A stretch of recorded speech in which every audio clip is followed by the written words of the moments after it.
we're looking into swatting as this dangerous nationwide trend led the FBI now to put out a warning about it. ABC 17's Layla Mitchell's in studio tonight. Layla, swatting is when someone makes a prank call in order to get a lot of law enforcement to respond to a fake emergency.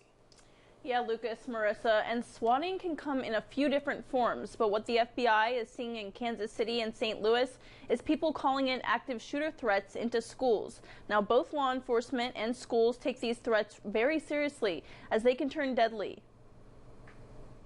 It's not funny, it's not a prank, it's a crime, and it puts people's lives in jeopardy. Swatting, a dangerous nationwide trend that carries a high risk of violence and wastes tax dollars and law enforcement resources on false reports of serious emergencies. You know, it could be anything from, a false alarm call to the fire department, hey, there's a fire and there's not, to something that's an armed encounter where someone's saying that their life is in danger, someone's holding them hostage. There have been 3 swatting incidents in the U.S. this week, the most recent one today at a school in Minnesota caused by a hoax threat. And yesterday, schools in several Colorado cities were targeted. Officers quickly responded. There were officers on scene in less than 2 minutes. Last week, the FBI said it was investigating after several swatting calls in Missouri schools. Until we can verify that it's an actual swatting incident, then we have to respond accordingly, which there again draws on resources from other areas and other agencies, and that takes away from the community.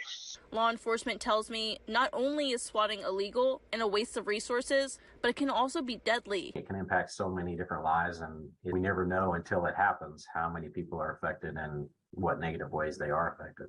Locally, schools take any sort of threat seriously. The University of Missouri said students that take prank actions with law enforcement and local authorities can face legal action and discipline through the university.